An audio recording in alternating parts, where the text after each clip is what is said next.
अस्सलाम वालेकुम, मेरा नाम नम्रा बीबी है। तो आज का जो हमारा टॉपिक है वो है gases exchange in humans. Basically हमने पिछले लेक्चर में प्लांट्स के गैसेस एक्सचेंज का प्रोसेस पढ़ा कि प्लांट्स के कौन से पार्ट्स हैं कि जिनके ज़रिए गैसों का तबादला हो सकता है या हो रहा होता है। तो आज हम पढ़ेंगे गैसेस एक्सचेंज इन ह्यूमंस। तो जितने भी हमारे पास ऑर्गेनिज़म्स है या मल्टी सेलुलर और हायर ऑर्गेनिज़म्स हैं, इनके पास कोई प्रॉपर ऑर्गन सिस्टम होता है जिनसे ये अपने रिस्पिरेटरी सिस्टम कंप्लीट कर सके। तो हमारे जो है गैसेस एक्सचेंज के लिए ह्यूमंस के बॉडी में जो ऑर्गन मौजूद है वो है रिस्पिरेटरी सिस्टम। तो रिस्पिरेटरी सिस्टम है तो ऐसा है कि जो हमारे बॉडी के सेल्स हैं तो वो कोई रिस्पॉन्सिबल नहीं होते कि हमारे जिस्म में गैसों का तबादला कर सकें। तो ऐसा भी नहीं है कि हमारे जिस्म में जितने टिश्यूज़ हैं और सेल्स हैं वो हवा के साथ और स्किन जो है हमारी वो हवा के साथ टच हो के हमारे गैसों का तबादला कर सके। नहीं, ऐसा सिस्टम नहीं है। सिर्फ हमारे जो ऑर्गन सिस्टम है जिनके ज़रिए हम अपने गैसों का तबादला कर सके वो जस्ट ओनली रिस्पिरेटरी सिस्टम है। तो बेसिकली आज हम डिस्कस करेंगे रिस्पिरेटरी सिस्टम। तो रिस्पिरेटरी सिस्टम क्या होता है कि रिस्पिरेटरी सिस्टम के अगर हम बात करें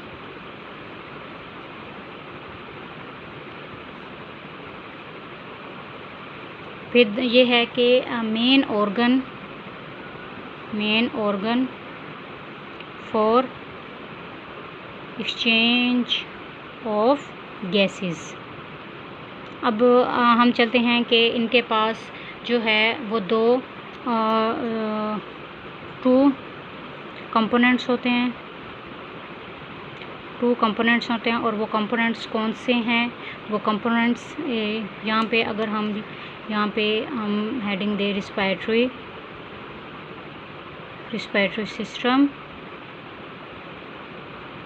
तो यहाँ पे respiratory system basically two components पे मुश्तमिल है और एक जो कंपोनेंट्स है वो है एयर पैसेजवे और जो दूसरा कंपोनेंट्स हैं वो हमारे पास लंग्स है। तो एयर पैसेजवे का क्या मतलब है कि हवा का रास्ता।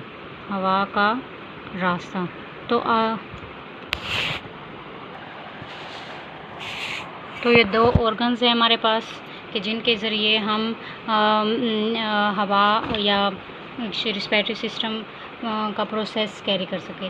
तो इसमें हम आज सबसे पहले पढ़ेंगे air passageway, first components of respiratory system. तो पहले जो कंपोनेंट्स हैं उसमें हम ये देखते हैं कि एयर कहाँ से इंटर होती हैं और कहाँ तक वो किस तरह से इंटर होती हैं हमारे बॉडी में और कहाँ तक वो हमारे लंग्स तक किस तरह से पहुंच जाती है। तो सबसे पहले हमारे पास जो ट्रैक है वो है नोस्ट्रिल्स। तो हम देखते हैं कि हमारे नोस्ट्रिल्स क्या है और इनका काम क्या है। अब हम डिस्कस करते हैं डायग्राम से कि जिसके ज़रिए मैं आपको समझाऊं कि सबसे पहले जो हमारे पास एयर इंटर्स होती हैं वो क्या है, वो है नोस्ट्रिल्स। तो सबसे पहले जहाँ से हवा दाखिल होती है या एयर तो वो नोस्ट्रिल्स है, वो हमारे नोस्ट्रिल्स से दाखिल होती है। नोस्ट्रिल्स हमारे पास टू टाइप्स की होती हैं। कितने टाइप्स की? टू टाइप्स की। तो वो टू टाइप्स की होती हैं। एक जो टाइप्स है वो है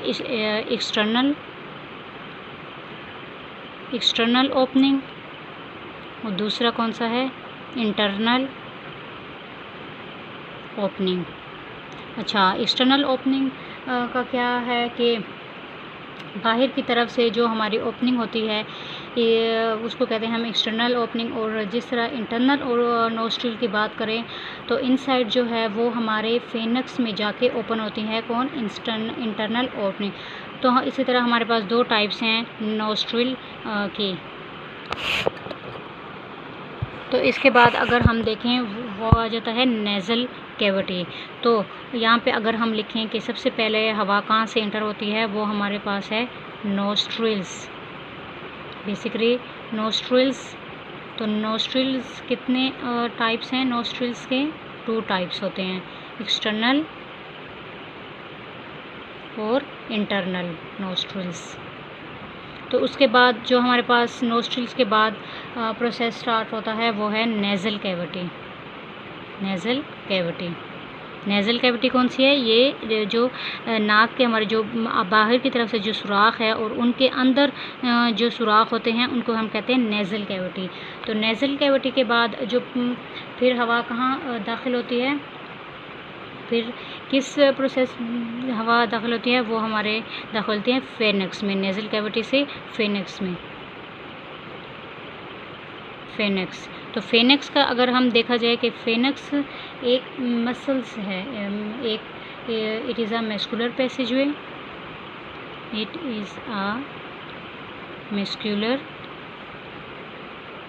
इज़ अ मस्कुलर पैसेजवे और इट इज़ कॉमन।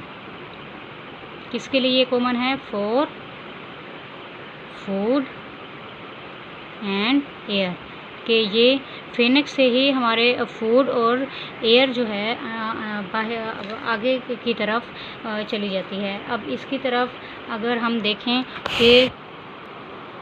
कि हम देखते हैं कि फेनेक्स कहाँ पे ओपन होती हैं। आगे फेनेक्स जो लीड्स करता है वो है लेनेक्स में। अब लेनेक्स का दूसरा जो नाम है वो है वॉइस बॉक्स। वॉइस बॉक्स वो मतलब कि जो अब अगर मैं बात कर रही हूँ, मेरी आवाज़ निकली है, वो कहाँ से निकली है? वो लेनेक्स से निकल रही है। अगर हम लेनेक्स की बात करें तो एट द टॉप ऑफ या और एट द फ्रंट ऑफ फेनेक्स, तो यहाँ पे एक ओपनिंग होती है और वो ओपनिंग को क्या कहते हैं? उसको कहते हैं ग्लोटिस। और इस ग्लोटिस के लिए अल्लाह ताला ने एक ढक्कनुमा रखा है कि जिसके ज़रिए हम ग्लोटिस को क्लोज़ कर सके। उसको क्या कहते हैं? एपिग्लोटस। एपिग्लोटस। तो अब हम देखते हैं कि जो हमारे पास लेनेक्स है वो कहाँ पे जाके ओपन होते हैं? वो एक्चुअली जाके ट्रैकिया में ओपन होती है, जिसका हम विंड पाइप भी कहते हैं।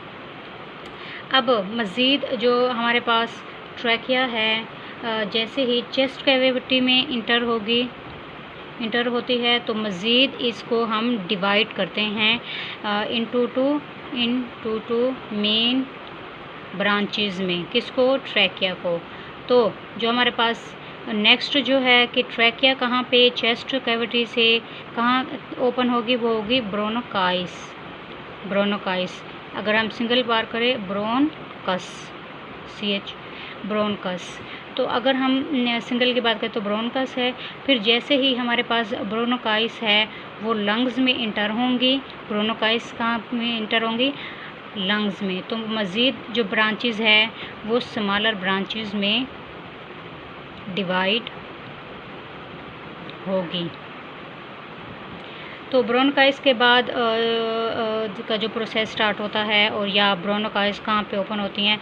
वो एक्चुअली ओपन होती है ब्रोनक्यूल्स में। ब्रोनक्यूल्स। तो फिर जब हम लंग्स के एंड में फंक्शनल यूनिट जिसको हम एल्वियोलाई बोलते हैं वहाँ तक पहुँचने वाली ब्रोनकाइल्स होती हैं, और वहाँ तक तो फिर ब्रोनकाइल्स मज़ीद आगे डिवाइड हो गए किसमें? एल्वियोलर डक्ट्स में, और मज़ीद छोटे छोटे जो डक्ट्स हैं उसमें, और फिर एट द लास्ट जहाँ पे होगी वहाँ पे होगी एल्वियोलाई। जो एल्वियोलाई है मेन साइट है वेयर गैसेस आर एक्सचेंज। जो मेन है वहाँ पे जाके गैसेस एक्सचेंज होती हैं। अब इसको हम फंक्शन यूनिट भी कहते हैं ऑफ रिस्पिरेटरी सिस्टम का। तो तो अब हम डायग्राम से अगर मैं आपको दिखाऊं कि ये नॉस्ट्रिल्स है जहाँ पे सबसे पहला प्रोसेस स्टार्ट हुआ, फिर नेज़ल कैविटी से, फिर नेज़ल कैविटी से नंबर 3 है वो फेनेक्स था। फेनेक्स एपिग्लोटिस की मैंने बात की, वो एट द फ्रंट ऑफ फेनेक्स और एट द टॉप ऑफ ब्रोनोकाइस। तो ग्लोटिस का एपिग्लोटिस और ग्लोटिस, और इसके बाद हमारे पास जो एयर एंटर हुई वो लेनेक्स में। तो लेनेक्स के बाद कहाँ पे इंटर हुई? ट्रैकिया में, और ट्रैकिया से जिसको हम विंड पाइप भी बोलते हैं। देन उनके बाद ब्रोनोक्योल्स में, और उस ब्रोनोकाइल्स में और ब्रोनोकॉल्स में, और फिर एल्वोलर डक्ट्स में, और फिर उसकी जो मेन जगह है ब्रोनोकाइल्स एल्वियोलाई नाली, जिसको हम कुछ ग्रेप्स लाइक स्ट्रक्चर होता है, तो वहाँ पे जो कैपिलरीज़ है वहाँ पे हमारे एक्सचेंज हो जाती है एयर, हम जिसके ज़रिए हमारे गैसेस एक्सचेंज हो जाती है, मतलब कि ऑक्सीजन जो है वो इंटर होती हैं, ऑक्सीजन इंटर और कार्बन डाइऑक्साइड आउटसाइड या एक्सक्रीट होता है। तो आज का ये हमारा टॉपिक था। अगर आपको कोई भी क्वेश्चन हो तो आप कमेंट सेक्शन में पूछ सकते हैं, और नेक्स्ट हम इसके बारे में मज़ीद डिस्कशन करेंगे कि इनके फंक्शंस क्या हैं एयर पैसेजवे के। तो नेक्स्ट हमारा जो टॉपिक होगा वो लंग्स पे होगा। अगर आपको कोई